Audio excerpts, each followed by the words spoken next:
Hey hi, national crime அச்சு அதாவது தேசிய ஆவண காப்பகம் ஒரு அறிக்கையை வெளியிட்டிருக்காங்க. அது ரொம்பவே அதிர்ச்சியாக இருக்குது. என்ன அப்படின்னா, ரோடு ஆக்சிடெண்ட்டில் மட்டுமே 1,20,000 பேர் இறந்து போயிருக்காங்க அப்படின்னு சொல்கிறாங்க. அதுலேயும் ரொம்ப ரொம்ப அதிர்ச்சி தரக்கூடிய விஷயம் என்ன அப்படின்னா, இந்த ஆக்சிடெண்ட் எல்லாமே அதாவது 1,20,000 பேருக்கு மேலே பலியானது ஊரடங்கு காலத்தில் அப்படின்னு சொல்கிறாங்க. அதுலேயும் ஹிட் அண்ட் ரன் வழக்குகளில் 1,35,000 வழக்குகள் பதிவு பண்ணப்பட்டிருக்கு அப்படின்னு சொல்கிறாங்க.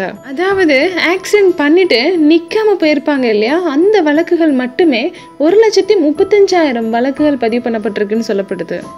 இதுலேயும் வாகனத்தை ஓட்டிட்டு போகிறவங்களுடைய விபத்து மட்டும் அதிகரிக்கலை, சாலையை கடக்கிறதுக்கு முயற்சிக்கிறவங்களுடைய விபத்தும் அதிகரிச்சுக்கிட்டே இருக்குன்னு தேசிய குற்ற ஆவண காப்பகம் வருத்தம் தெரிவிக்கிறாங்க. இப்போல்லாம் வாகனத்தை ஓட்டும் போது மட்டுமல்ல, சாலையை கடந்து போகும்போதும் கூட ரொம்பவே கவனமாக இருக்க வேண்டியது அவசியமாக இருக்குது. நம்ம ஒரு இடத்துக்கு டைமுக்கு போகணுன்றதுக்காக தான் சீக்கிரமாக போகிறோம் இல்லையா. ஒரு 8 மணி மிஸ் ஆச்சுன்னா அடுத்த நாள் 8 மணி வந்துடும். ஆனால் நம்ம உயிர் போச்சுன்னா கண்டிப்பாக ரிட்டர்ன் வராது. அதனால கவனமாக இருங்க, பத்திரமா இருங்க.